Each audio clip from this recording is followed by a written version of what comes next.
Tak, dámy a páni, pekný dobrý večer, vítajte na tlačovej konferencii po stretnutí 6. kola Fortuna ligy medzi Spartakom Trnava a MFK Ružomberok. Vítam oboch trénerov, najskôr hostujúceho Laca Šimča a takisto aj domáceho Juraja Jarábka.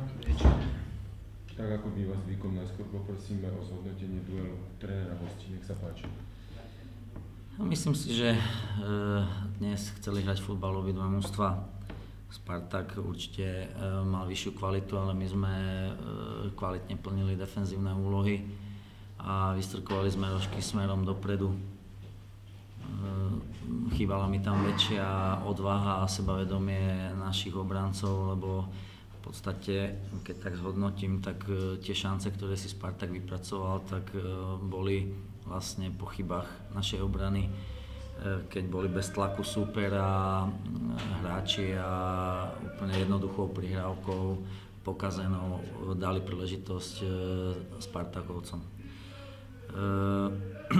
Zápas sa mohol vyvíjať pre nás celkom zaujímavo, keby sme išli do vedenia my, ale nepremenili sme šancu a potom v priebehu 1 minúty sme si celý zápas pokazili, keď po penalte na 1-0 sme opäť úplne naivne vyvážali loptu, keď sa to dalo ísť cez pomocnú prihrávku, cez tú strednú zónu, strata lopty a druhý gól. Takže v podstate bolo po zápase za 1 alebo tuším za 2 minúty, to bolo za 2 minúty a potom sme ešte síce mali nejaké šance tam z rohu z metra dorážka, brankár vychytal, plus zo štandardnej situácie hlavička, Turčák v strede peťky, mimo brány, takže Spartak po góloch potom potvrdil, že má vyššiu kvalitu a vytvárali si, myslím, že nejaká taká 15-20 minútovka šancu za šancou, keď my sme už to aj otvorili viac a výsledok zostal 2-0. Takže myslím si, že diváci si mohli prísť na svoje. Nasadenie tam bolo, myslím, že dosť vysoké a tento zápas hodnotím nadpriemerne. Ďakujem pekne.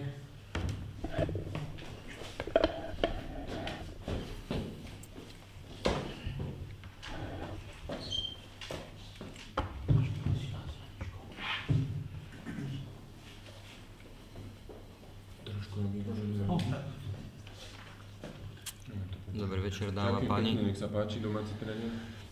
No, tak v prvom rade sme radi, pretože my sme rozumne ušetrili hráčov v pohári. Chvála Bohu, nám to vyšlo v Brusne. Kolegovi to nevyšlo, lebo naozaj tá tretia liga, tie tretialigové mužstva, tam je obrovská motivácia. Len v krátkosti som sa vrátil k tomu pohárovému zápasu v stredu, ale ja si myslím, že dneska sme veľmi potrebovali vyhrať, to sme zvládli. Hrá sa veľmi dobrý kombinačný futbal hore-dole a my sme mali strašne veľa šancí a ten gól neprichádzal a to držalo súpera nad vodou. Ako povedal Laco, dobre boli organizovaní a čakali na rýchly break, tam majú veľmi rýchle krídla, Turčák, Almasky a teda Zrelák vpredu a sme sa toho obávali. Ružomberok nedostával veľa gólov. Minulý týždeň mohol vyhrať s Trenčínom v poslednej minúte, na Slovane nemusel prehrať, jednoducho tí chlapci behajú, ale my sme si dneska utvorili strašne veľa šancí a naozaj jednoducho som povedal chalanom v kabíne, ďakujem za výkon, ale to sa nebude opakovať, aby ste mali toľko šancí v zápase a takto ste ich zahadzovali. Samozrejme po tých 2-0 a jak Laco povedal, ten zápas sa vyvíjal, tam Ružomberok dal zastavu 0-0 žrtku a ťažko povedať, jak by to bolo. Našťastie máme Vlaska, ktorý to zobral na seba dvakrát a bolo z toho 2-0, ale hovorím, oni hrali do konca a nám mrzia naozaj len tie šance, lebo ten zápas mohol skončiť 7-2. Takže, ale jednoducho každá šanca sa nedá, ale už toľko šancí by sa mali dať aspoň ešte 2 minimálne potvrdiť ten výsledok. Takže z toho pohľadu som nespokojný. Tam sme dokonca vyhrávali 2-0 a veľakrát sme bláznili, áno, hore-dole, malo to veľké tempo zbytočné. Čaká na stredu ťažký zápas, chcelo to rozumnejšie lebo to podržať, ale hovorím, ešte raz treba chlapcom poďakovať za víťazstvo a my si zápas rozoberieme a tešíme sa, už sa pripravíme na ten štvrtok, na ten Zürich. Ďakujem, vaše otázky. V závere nastúpil nový hráč, Srb Ďurič, keď sme mohli pár slov o ňom, aj keď teda zatiaľ to bola iba pár minútová premiéra.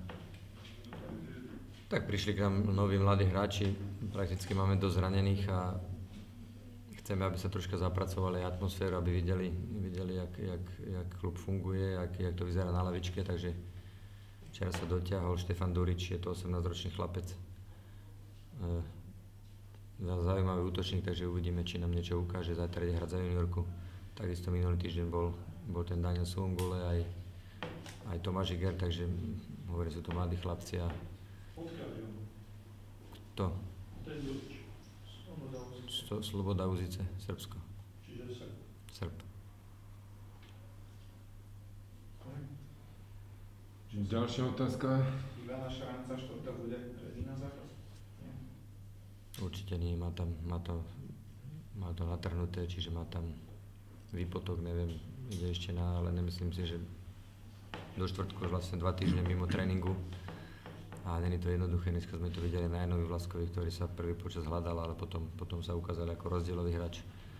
Keď už len týždeň vynecháte, už to zanechá na hráčoch problém, takže ja verím, že tí, čo budú k dispozícii, hlavne teda by boli hráči 100% fit, to je dôležité. Ďakujem, Štefan. Otázka na Jana Vláska, teda nebolo po nejakom zranení, alebo len aby si uvidel počas krízu? A bude vo štvrtok k dispozícii? Ako som povedal, 10 dní netrénoval vlastne od toho zápasu s St. Johnsonom a začal cítiť zase ten sval, takže samozrejme radšej sme dali dole. Ale myslím, že bude v poriadku. Určite ste sa teraz sústredovali na Ružomberok, ale ono sa to v mysli asi nedá úplne obísť ten Zürich. Blíži sa ten zápas, skúsme teda ešte pár slov pred týmto stretnutím. Čo už viete o superovi? Tak je to veľmi kvalitný super, ale tá šanca je vždy. Hrajú veľmi technický futbal, takže ja hovorím, že hrať sa dá s každým. Príkladom je St. Johnson, ktoré sme vyradil Lucern, ktorý skončil v tabulke vyššie ako Zürich, takže hovorím, tam tá šanca vždycky je teoretická. Aj keď teda Zürich určite je favoritom stretnutia, ale my sa o tú skupinovú fázu pobijeme.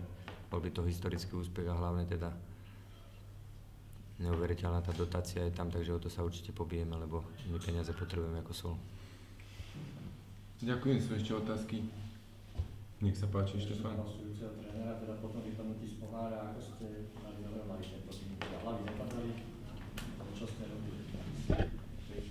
Tak hlavne my sme museli to ukludniť, tú atmosféru po tom zápase. Samozrejme, všetkých to mrzelo, ale každé čudo trvá 2 dní a my sme dneska to chceli odčiniť nejakým dobrým výsledkom. Myslím si, že herne sme nesklamali a výsledok verím tomu, že sa dostaví v najbližšom kole. Sú ešte otázky? Ak nie, pekný večer, takisto aj ešte futbol víkendu. Dovidenia. Dovidenia, dobrý deň. Držím palce, nech to vyjde.